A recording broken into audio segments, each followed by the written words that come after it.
Bienvenidos a la serie Telecán 2.0, soy Rina Musali y me da muchísimo gusto saludarlos.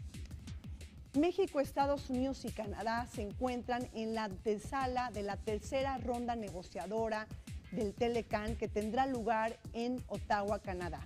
Los diálogos álgidos para modernizar y actualizar el tratado más importante de México con el mundo, pero que ha generado controversia y rechazo por el inquilino de la Casa Blanca.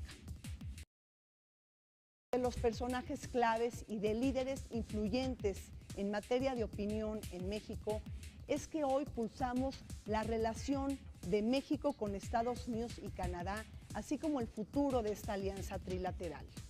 ¿Y qué esperar del Tratado de Libre Comercio de América del Norte cuando Estados Unidos decidió eliminar DACA, es decir, este programa de acción diferida que protegía a los inmigrantes ilegales que llegaban a Estados Unidos desde edades muy tempranas?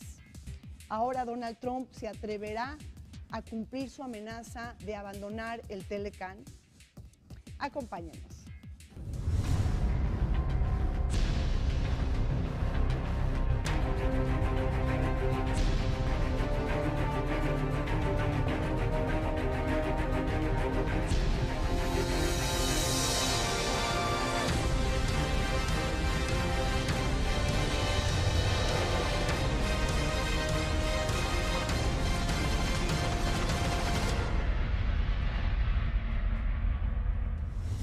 Bajo un ambiente amenazante e incierto, México se enfrenta a la tercera ronda negociadora del Telecán que tendrá lugar en Ottawa, Canadá.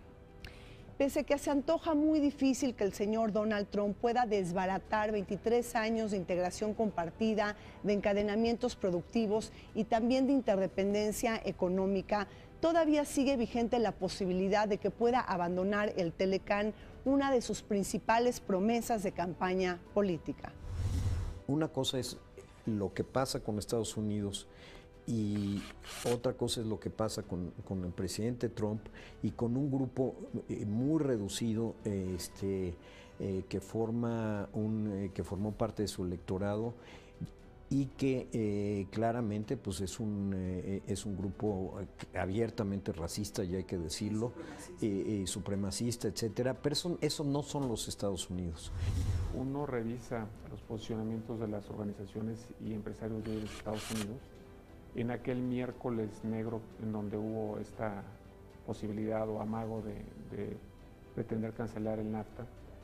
Lo cierto es que los primeros que corrieron a defender el Tratado de Comercio de América del Norte fueron sus secretarios de Estado, fueron los empresarios, y me parece que hay que saber distinguir entre los posicionamientos políticos y de campaña de la realidad económica, y claramente es un hecho que ha sido benéfico para Estados Unidos, para Canadá y para México.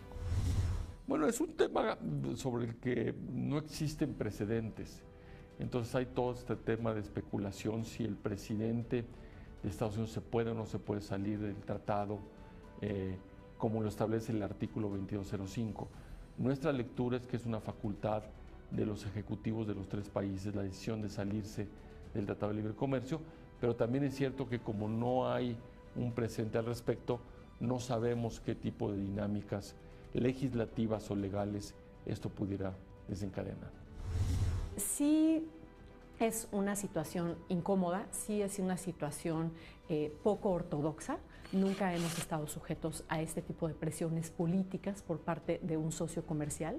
Entonces, lo que yo veo es que la presencia, la postura de Canadá, la postura de México en términos de mantengamos la mesura, mantengamos la prudencia, pero sobre todo mantengamos una agenda donde podamos construir, me parece que es la posición adecuada. Ahora, eso no quiere decir que el día de mañana el presidente Trump no pueda decidir que no le gusta lo que se está haciendo y decida levantarse de la mesa y decir hasta aquí llegué. Eso es una posibilidad.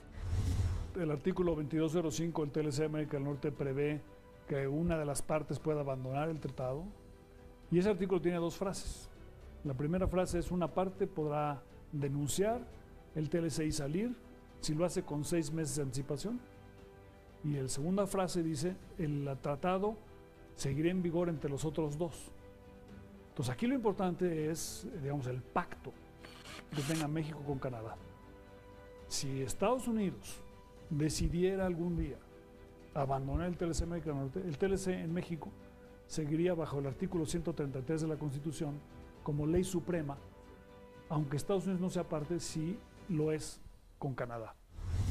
Algo que hemos venido aprendiendo, y varios lo dijimos en su momento, es que hay que tomar muy en serio a Trump como candidato y como presidente, aunque no hay que tomar a pie juntillas todo lo que dice, pero sí hay que estar atento.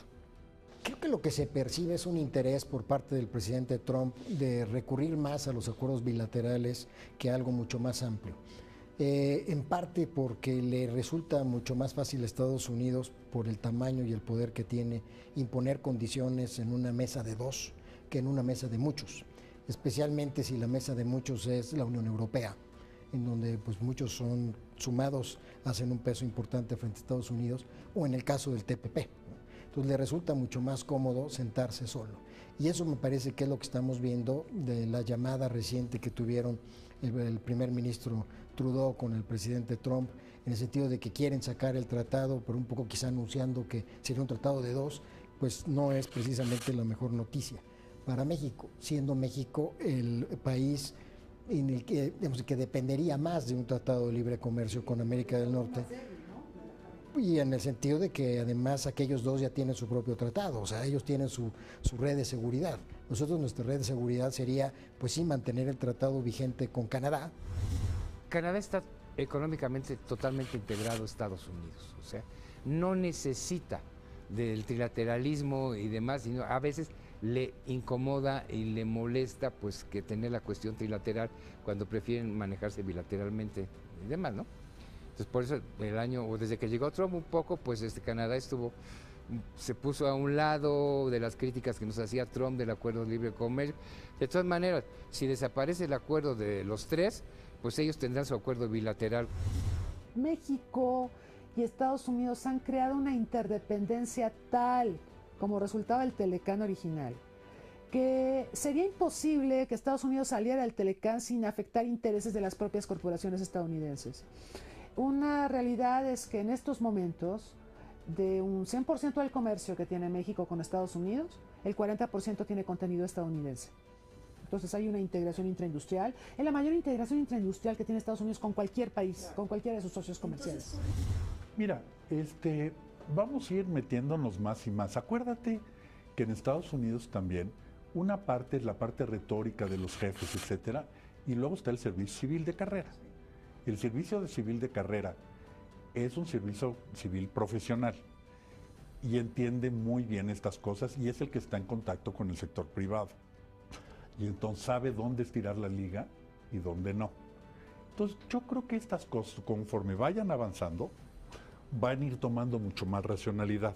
Ahora, quiero decir por eso que no tenemos un peligro en que en plena negociación el titular del Ejecutivo americano pueda decir me paro y me voy. Existe ese peligro. Y tenemos que hablar de eso. No es agradable, pero tenemos que decir sí. Para eso estoy seguro que nuestros negociadores tienen ya un plan B detallado. El equipo negociador mexicano ha tratado de convencerse una y otra vez de que los productores estadounidenses de granos o las empresas automotrices harán que el presidente Trump se vuelva una persona sensata. A mí ese me parece un afán inútil. O sea, Trump va a seguir siendo Trump, no va a cambiar. Si hubo un grupo de 100 ganadores del premio Nobel que lo trataron de convencer de no abandonar el Acuerdo de París sobre el cambio climático, pues puede ser perfectamente factible que un día de septiembre, de octubre, de noviembre, después de tantas advertencias de que se podría salir, lo haga.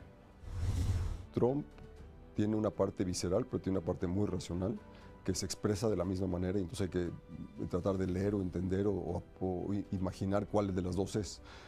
Yo creo que ahorita está en modo negociación, y si uno ve su libro, lo que él propone es empujar contra la pared a su contraparte hasta el final para debilitarlo y ganar el punto que él quiere.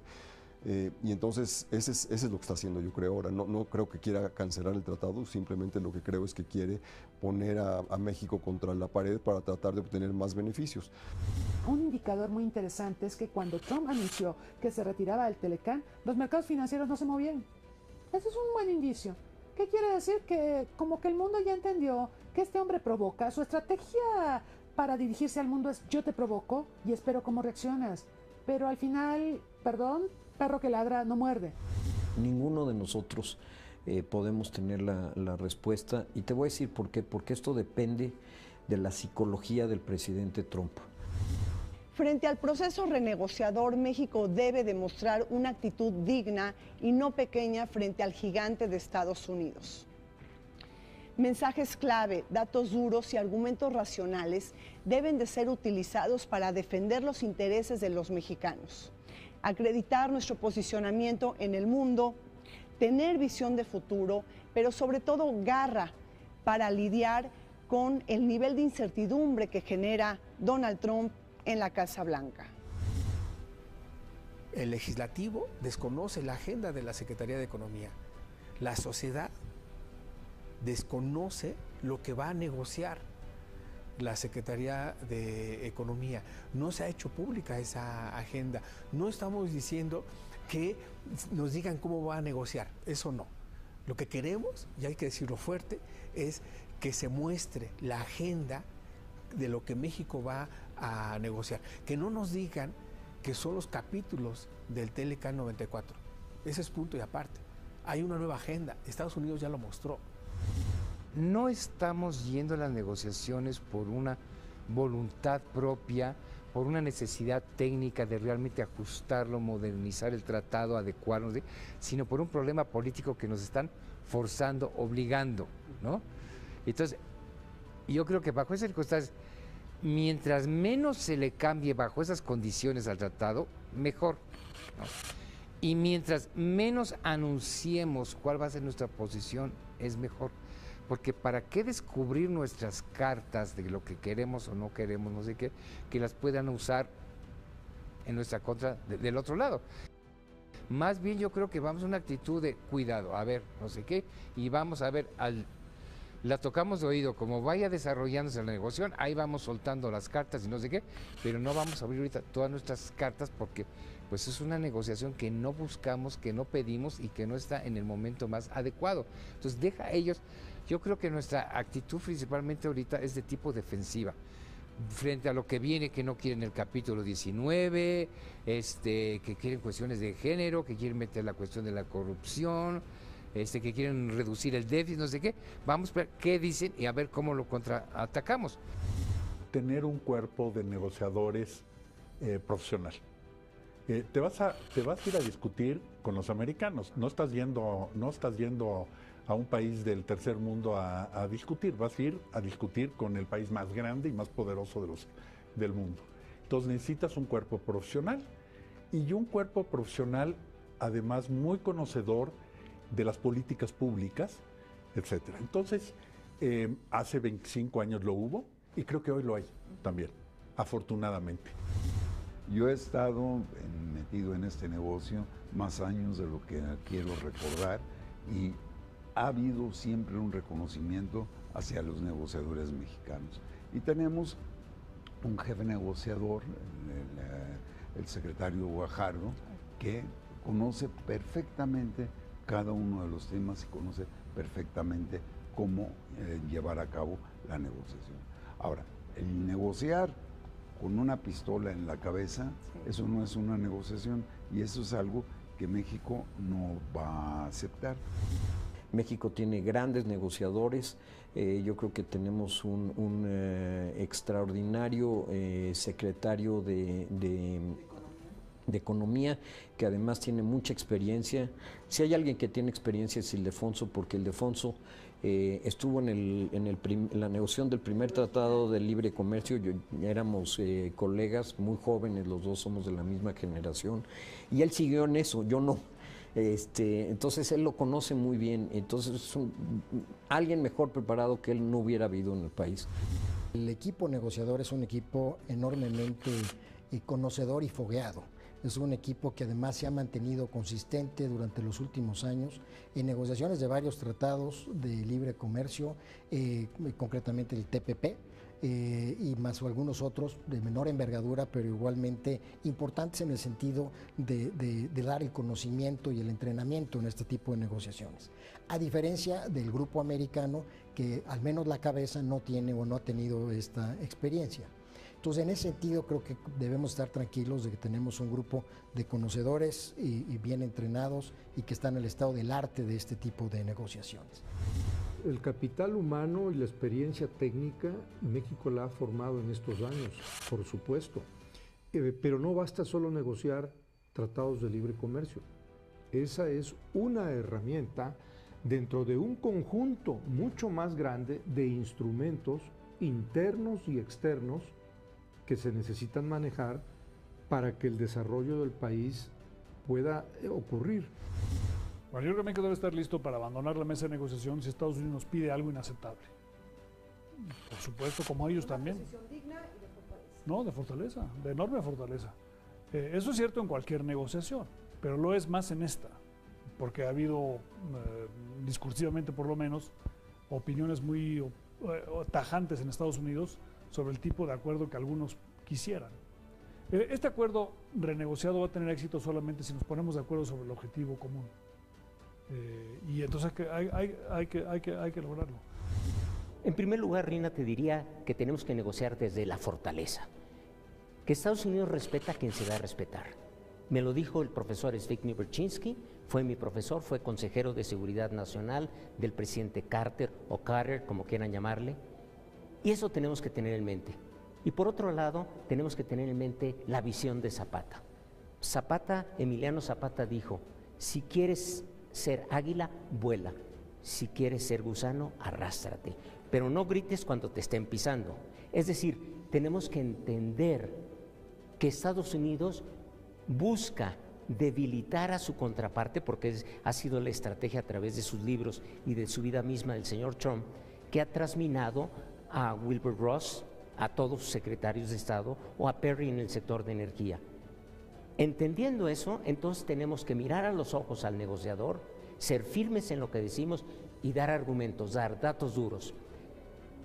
La cultura americana es de datos duros. Una actitud digna, una actitud inteligente, y los temas no son tan complicados, o sea, no, como dicen los americanos y muchas veces usamos anglicismos, lo que prueba que el Tratado de Libre Comercio ha tenido no nada más un impacto económico, sino cultural. O sea, esto no es rocket science, o sea, no es mandar un cohete a la luna. Este es un asunto de resolver modernizar el tratado y aprovechar esa oportunidad, pero sujeto a una incertidumbre enorme.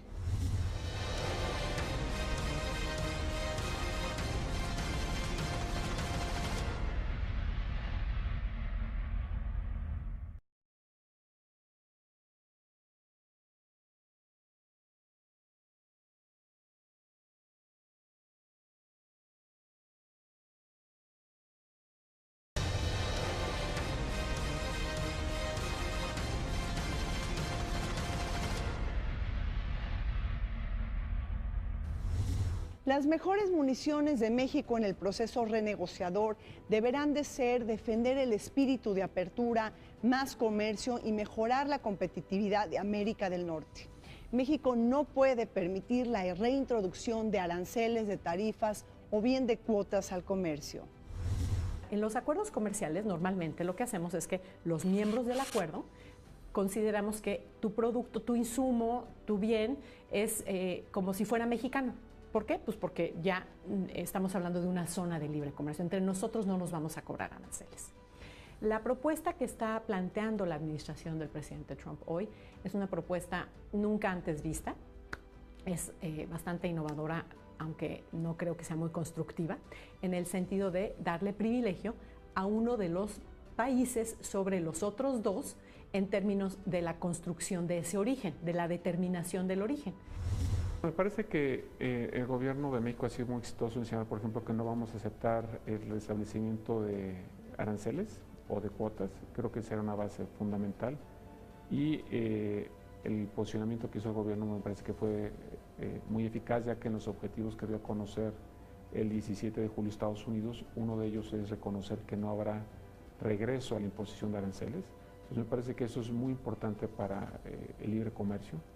Segundo, el hecho de que Estados Unidos esté basando esta modernización o renegociación con base en el acuerdo bipartisano, que es una ley que aprueban los dos partidos demócrata y republicano, que se aprobó en julio del 2015, establece las bases para una mayor liberalización del comercio en Estados Unidos y es consecuente con todos sus tratados negociados, incluyendo el TPP. Mañana en tu desayuno pide huevos revueltos. Sepárame la yema de la clara.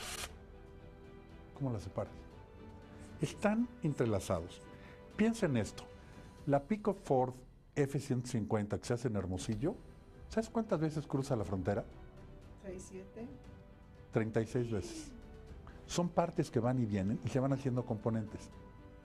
Esta es la cadena productiva que el sector privado con ventajas competitivas crea y que no puede destruir la burocracia. Porque, exactamente. Entonces, esto no es tan fácil. Yo creo que si ellos quieren imponer en el ámbito económico la imposición de cuotas o de aranceles, tenemos que levantarnos y decir no.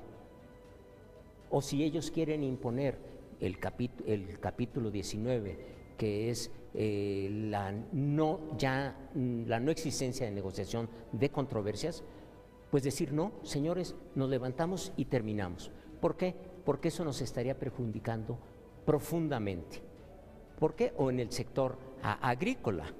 Si somos primer productores mundiales de estos productos agrícolas que te mencioné hace un momento, de limón, aguacate, mango, etcétera, entonces no tenemos que hacer nada, tenemos que defender nuestros intereses.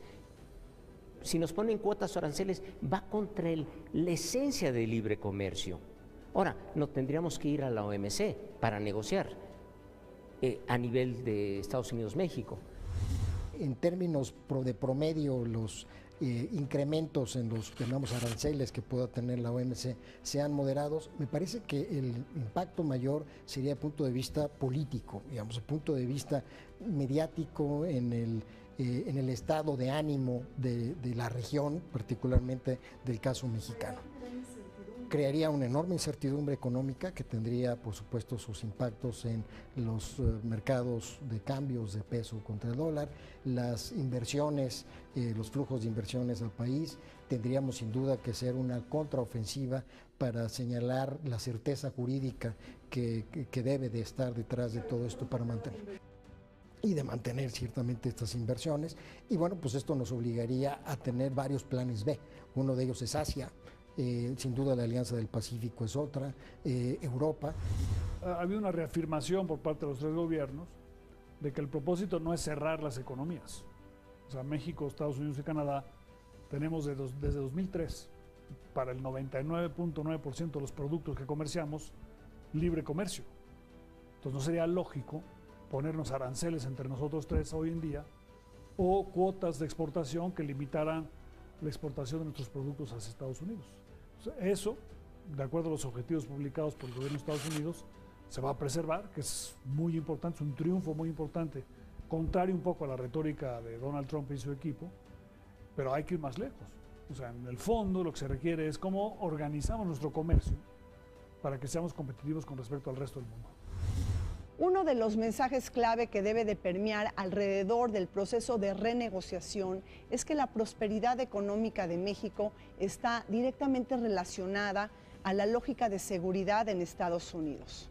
Y es que un mal acuerdo para México pudiera tener efectos perversos y negativos para la Unión Americana. En otras palabras, un Estados Unidos seguro requiere de un México próspero. La razón por la que Estados Unidos le entró al tratado, el gobierno americano de George H.W., el papá Bush, la razón por la que entró es muy importante y es tan sencilla como la siguiente. porque ellos veían que un México exitoso, un México creciente, una economía pujante en México, era vital para su seguridad. Cuando en la mañana del 7 de octubre de 1992 en San Antonio, Texas, se suscribía el texto de lo que sería el Tratado de Libre Comercio enviado a discusión al Parlamento canadiense y a los congresos de Washington y de México, nadie parecía darse cuenta que se estaba incubando una crisis muy violenta, muy peligrosa, delincuencial, que paralizó a México en las primeras horas del día en que entraba en vigor el Telecán, con un alzamiento armado en Chiapas, que al día de hoy sigue sin explicarse qué manos financiaron, planearon y ejecutaron ese alzamiento armado contra el ejército mexicano, que replanteó la imagen de México ante el mundo. Yo, siendo cónsul de México en Estados Unidos, informaba de asuntos donde los organismos de seguridad nacional, de investigación de la seguridad del Estado, de inteligencia nacional, guardaron un silencio cómplice, ominoso. Ya no puede ser posible que el Estado mexicano no cuente con órganos de inteligencia, de seguridad nacional, de investigación, que estén detectando a tiempo lo que en 1994 brillaron por su ausencia o por su complicidad, porque nunca dijeron nada, hasta que le estalló a México una crisis que costó que 5 millones de mexicanos se fueran de Estados Unidos, de México a Estados Unidos a buscar trabajo, miles de empresas mexicanas quebrara el sistema bancario mexicano y todo lo demás, que ya es una historia penosa y dolorosa que no debe volver a repetirse. Obviamente el tema de la seguridad. No fue sino hasta el 11 de septiembre que se avanzó en los procesos de integración en materia de seguridad y de defensa. Los diálogos no respondieron a la integración regional, sin embargo, las amenazas a la seguridad de los tres países también se potencializó con el Tratado de Libre Comercio. Hay que decirlo, las fronteras se volvieron más porosas entre los tres países y esto también vino de la mano con el aumento de otras amenazas a nuestra seguridad fronteriza, en términos también de migraciones desordenadas, tráfico de armas, por ejemplo, también para el país, tráfico de personas y tráfico de otras mercancías ilegales. Entonces, no vino acompañado de un mecanismo de integración o de coordinación en materia de seguridad y de defensa en los tres países.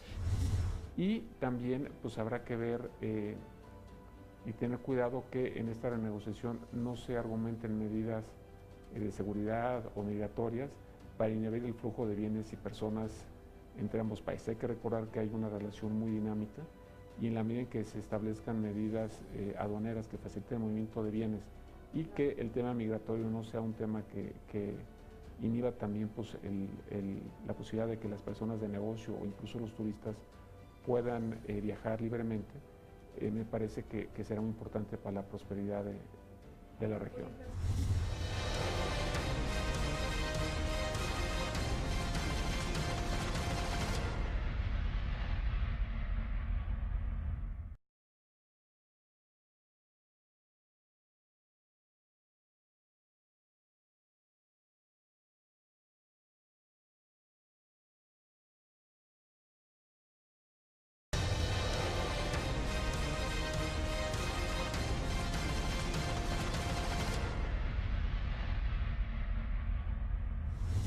Puntos de choque y temas álgidos acompañan a este proceso renegociador difícil, complejo y altamente sensible.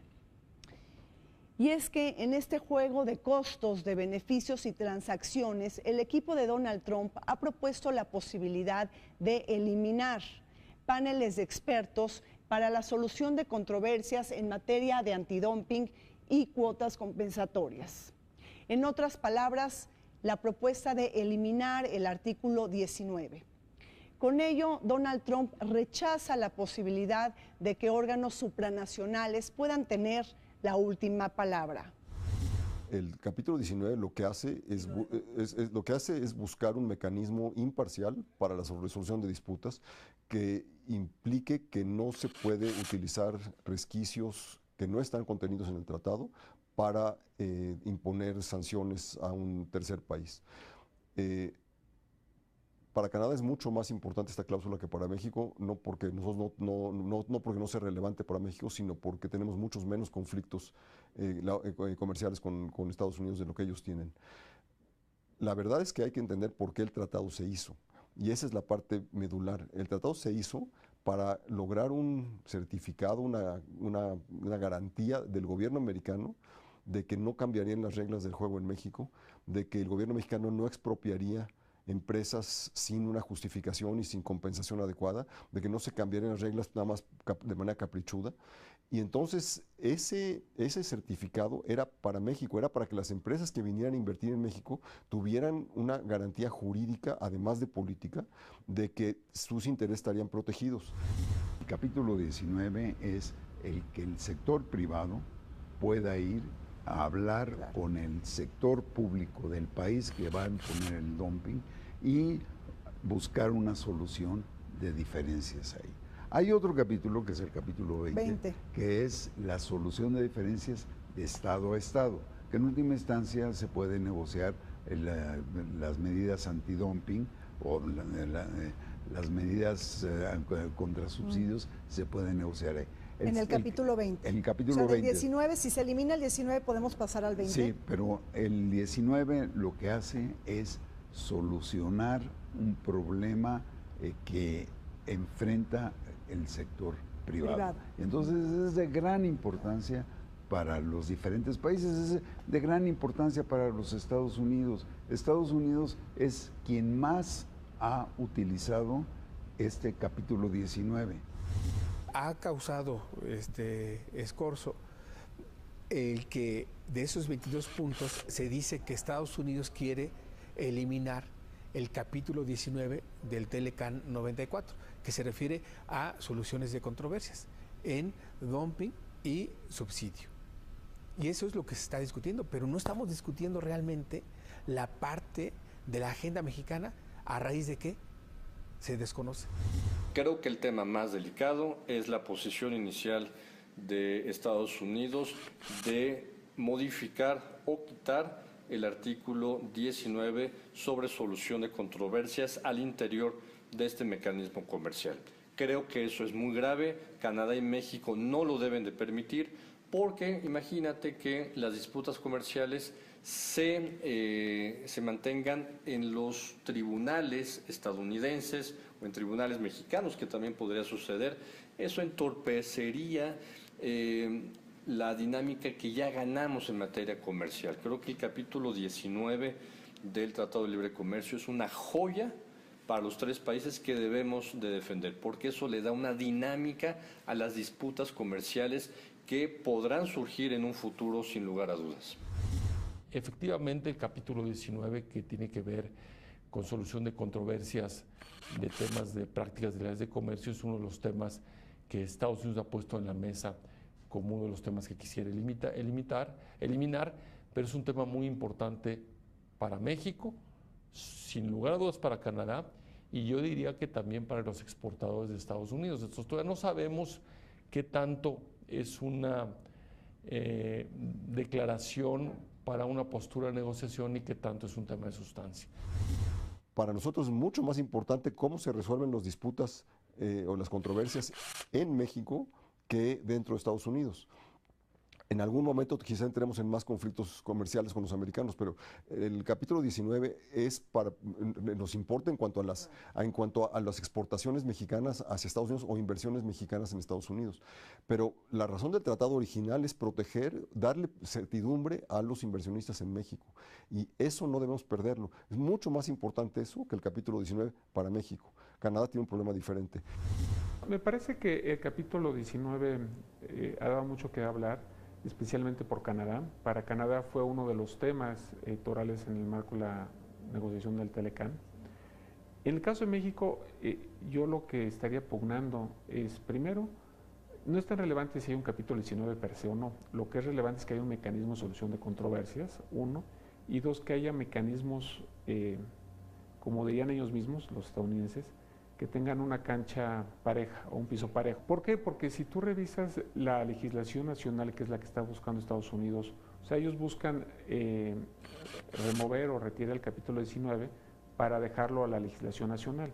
La legislación nacional americana es mucho más flexible que la mexicana. Entonces me parece que un área de oportunidad enorme para nosotros es que haya un piso parejo en toda la región. Es decir, en México el marco regulatorio y legal que rige las investigaciones de dumping y subsidios realmente es muy robusto, pero también muy rígido. Mira, yo creo que es un escenario poco probable el que se elimine el capítulo 19. Creo que la negociación del TLC se dará siempre y cuando haya un proceso eficiente para resolución de controversias. Pensar en otra posibilidad me parece lejano. Solo así podemos hablar de un tratado sano, donde esté de alguna manera las reglas del juego bien claras, los procesos bien definidos de cuando hay una controversia, cómo se resuelve.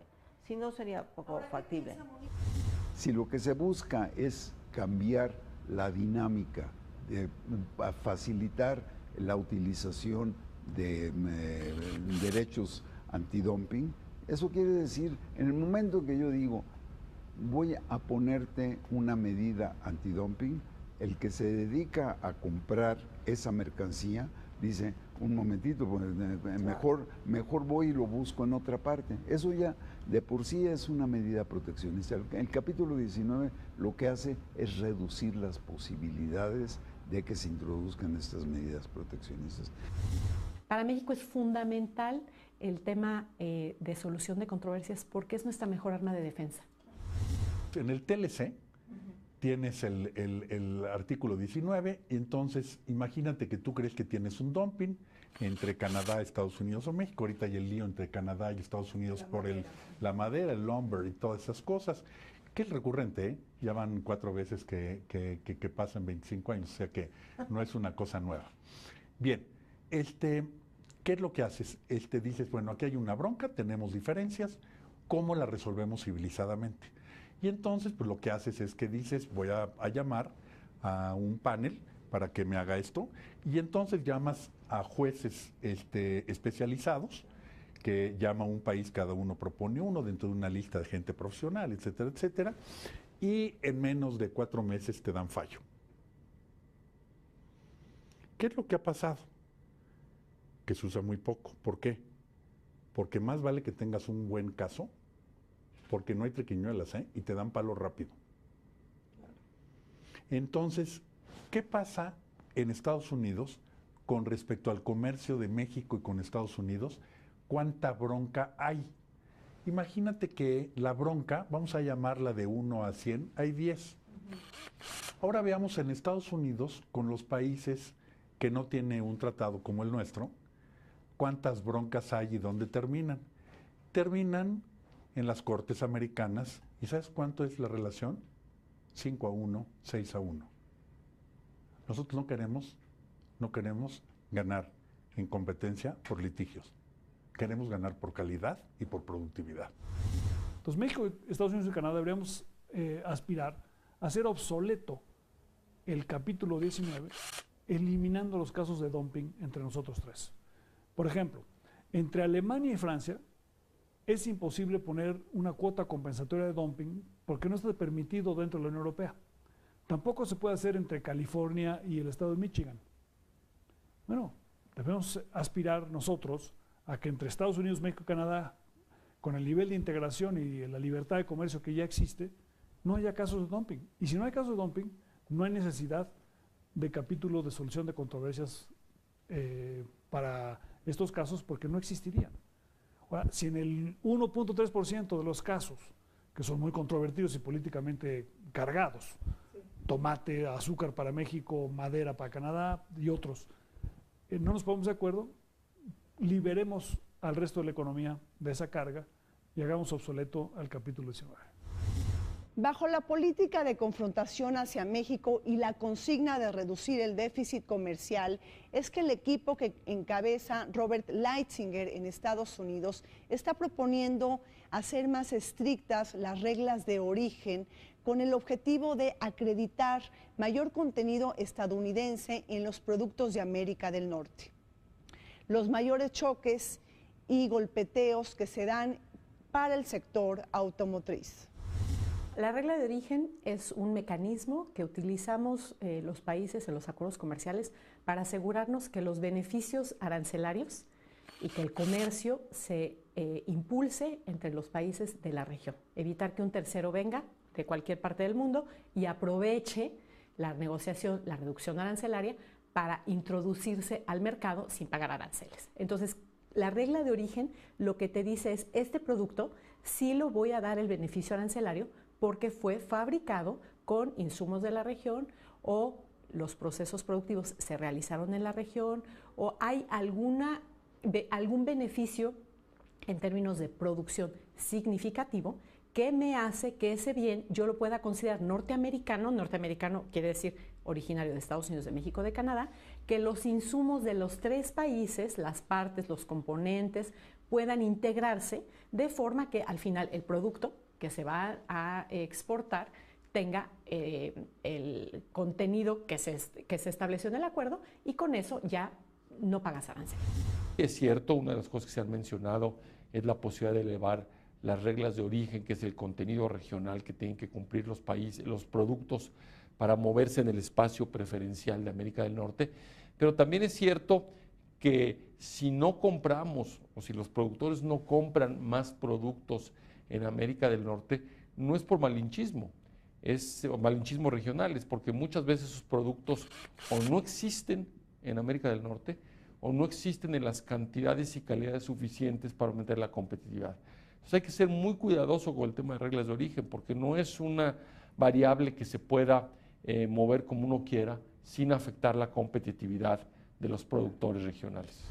Hoy Trump ve el sector automotriz, dice que hay un déficit y Estados Unidos ha sido el gran perdedor en términos comerciales, también en términos de empleo, porque sí es cierto que algunas de las plantas en Estados Unidos, sobre todo en el Midwest, en el Medio Oeste, sí cambiaron. Detroit, que es la capital automotriz, perdió mucho empleo, perdió algunas plantas que se fueron no solamente a México o a Canadá, también se fueron al sur de los Estados Unidos. Se fueron del Rust Belt al Sun Belt.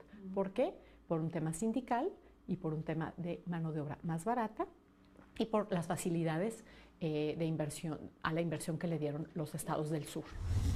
La industria automotriz de los tres países ha dicho que las reglas de origen que se tienen en este momento están funcionando adecuadamente, porque además es muy simple. Mire, cuando una regla de origen es muy baja, quiere decir que un tercer país va a entrar por ahí, pero si va a estar muy alta la regla de origen, muy estricta, entonces lo que quiere decir es que el tercer país pues va a poder competir porque uno no puede, en muchas ocasiones hay productos y por eso estamos en la globalización, hay productos que tienen que venir de diferentes países. El servicio público americano consulta con el sector privado, y el sector privado sabe de las cadenas productivas y va a decir, no, espérame. Yo, por ejemplo, producir coches pequeños en Estados Unidos, los coches pequeños que tienen márgenes más pequeños, no les da. Entonces estaban viniendo a México. Entonces empezaron a criticar que por qué se van a México, que no sé qué. Pues que tengan cuidado, una de las plantas que se iba a venir a México, que se asustó el director general y la paró la inversión, acabó en China. Nada más que en China el contenido americano es 6%. ¿Sabes cuál era el contenido americano de la planta que iba a venir a San Luis Potosí? 45%.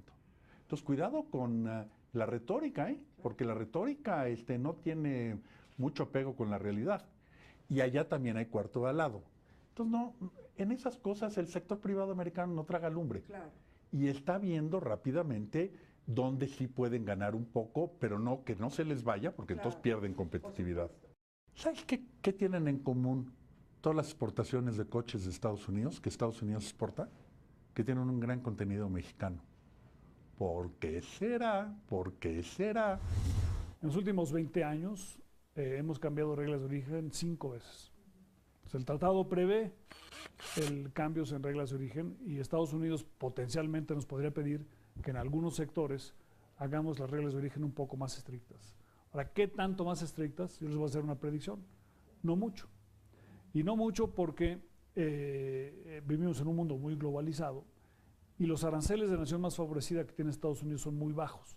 Entonces, si tú endureces demasiado la regla de origen, las empresas podrían empezar a exportar a través de la Organización Mundial de Comercio y no el TLC. Entonces, deja de ser atractivo. Entonces, habrá quizá en 2 o 3 sectores alguna revisión a las reglas de origen, pero va a ser una revisión marginal. La idea es que entre los tres podamos no solamente comprarnos y vendernos, sino también comprar y vender fuera, a otros bloques, a otras regiones. Sí, si no nos ser cerraríamos competitivos como región, ser competitivos como país. A mí el que más me preocupa es el de los salarios. Y te voy a decir por qué. El tema del capítulo 19, el tema de las reglas de origen se van a arreglar tarde o temprano. A quien más le interesa que haya un capítulo de solución de controversias adecuado, dado el problema que tenemos de Estado de Derecho y de vigencia de Estado de Derecho en México, es a los inversionistas extranjeros.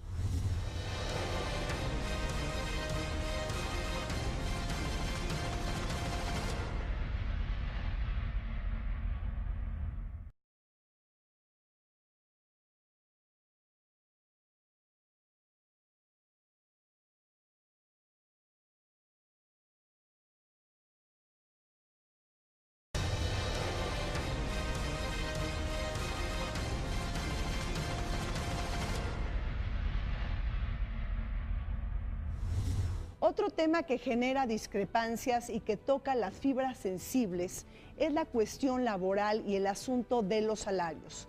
Donald Trump está proponiendo que México incremente los salarios y dignifique las condiciones de los trabajadores. Es un tema muy sensible, muy delicado, que ahorita está brincando en todo el mundo. En Europa también, la cuestión de la migración, la cuestión del Brexit, tiene que ver mucho con lo laboral. Lo laboral está brincando a la escena y sí se debe tomar en cuenta, no se debe hacer a un lado. Le debemos entrar sin miedo a negociar esa parte, aclarar también malos entendidos que existen, poner el panorama, pero también dar la visión nuestra. Hemos visto cómo las cámaras de comercio entre Canadá, Estados Unidos y México se ponen de acuerdo, tienen su consejo para la competitividad a nivel trinacional, etcétera, y sin embargo a ellos mismos les asusta que los trabajadores de los tres países se vinculen entre sí. Es un doble estándar muy curioso, porque si se juntan las cámaras empresariales, eso es para impulsar la competitividad. Si se juntan los trabajadores de los tres países, es una especie de conspiración. Entonces, eso tiene que terminarse, esa visión decimonónica en donde el hecho de que los trabajadores se puedan organizar a nivel América del Norte deje de ser visto como algo negativo. Es incluso parte de la denegación de los derechos laborales. Cumplir con las disposiciones internacionales, fundamentalmente las de la Declaración de los Derechos Fundamentales del Trabajo. Esta declaración fue posterior al acuerdo anterior, fue como de 1998, si no me equivoco. Y todos los principios fundamentales que están allí, Estados Unidos prácticamente ha firmado 2 de 8. Los principales que ellos están queriendo negociar no los han firmado. Canadá ha firmado los 8, uno de ellos está por entrar en vigor en 2018, y a México le falta uno, el convenio 98 de la OIT, desde negociación, libertad de negociación sindical y sindicalización. ¿Y entonces Trump puede exigirle a México esto cuando ni siquiera Estados Unidos ha firmado? Yo creo que es muy importante que todos los países cumplamos esos acuerdos, lo creo, pero no bajo una visión imperial de porque yo quiero y yo no lo cumplo o yo no lo firmo. Es decir, si mis leyes son superiores a las leyes que rigen en el marco internacional, eso no se puede aceptar. Si todos los países firmamos este acuerdo, yo entiendo. Ahora, yo no vería mal que México firmara todos esos convenios. Creo que en este momento ya es lo necesario. Todos los países de América Latina lo tienen. En las rondas negociadoras del Telecán, quizá uno de los temas menos polarizantes sería el sector agropecuario. Veamos qué nos señalan los expertos. Hay grupos grupos de agricultores de los Estados Unidos y grupos de agricultores de México que han salido muy beneficiados del Tratado de Libre Comercio, y hay algunos otros que no han tenido esos beneficios.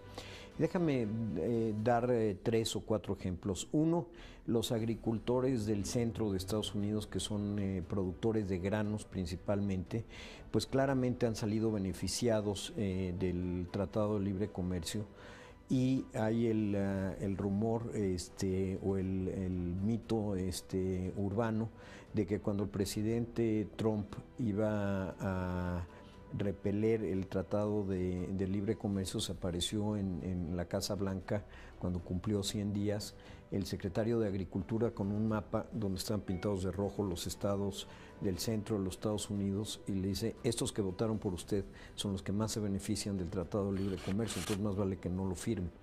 No es tan mito urbano, sé que es realidad. Y por el otro lado, los productores de hortalizas americanos pues no están satisfechos, porque nosotros fuimos altamente ganadores, no nada más ganadores, altamente ganadores. Es decir, el Tratado de Libre Comercio fue un todo en el sector agropecuario, como lo fue en el resto de los demás sectores, y cambió de manera muy importante la forma en que se lleva a cabo la actividad económica en el campo. Y en el marco de los huracanes Irma en Florida y Harvey en Texas, valdría la pena preguntarse si Donald Trump será capaz de abandonar el Tratado de Libre Comercio de América del Norte.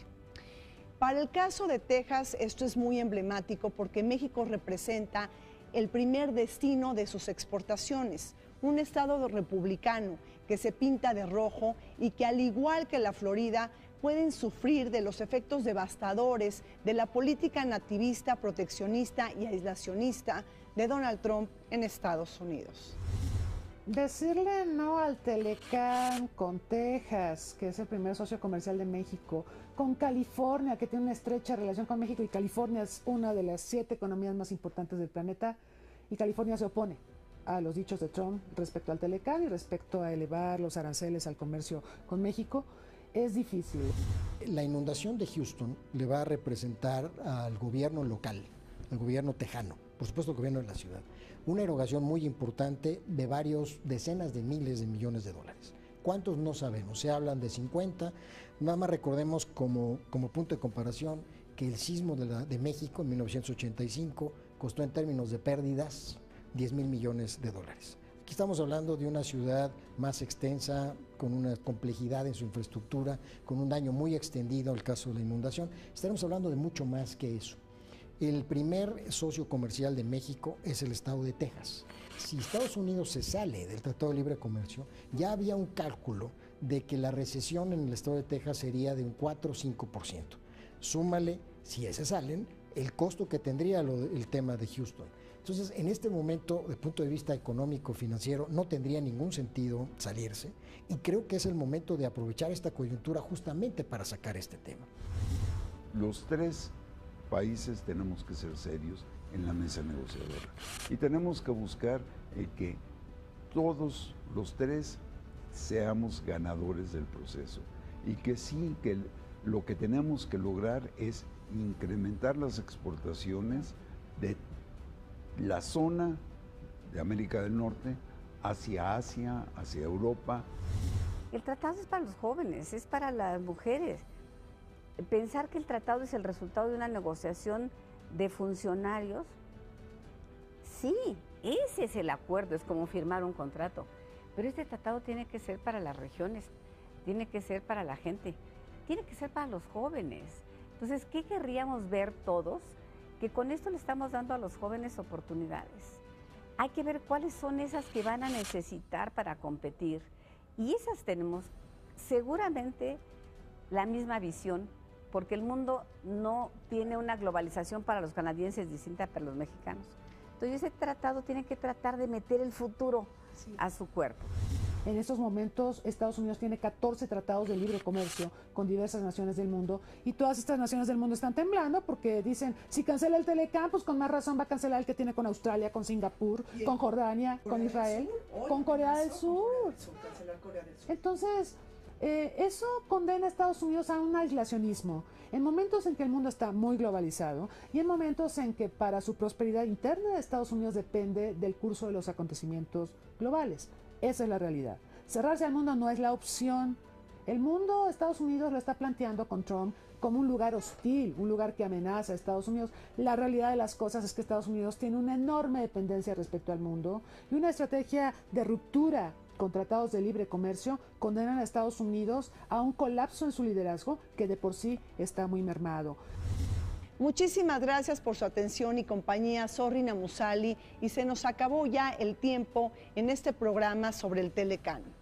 Estemos pendientes de la modernización y actualización de este tratado que tenemos suscrito con Estados Unidos y Canadá, pues mucho está en juego, la zona de libre comercio más grande del mundo.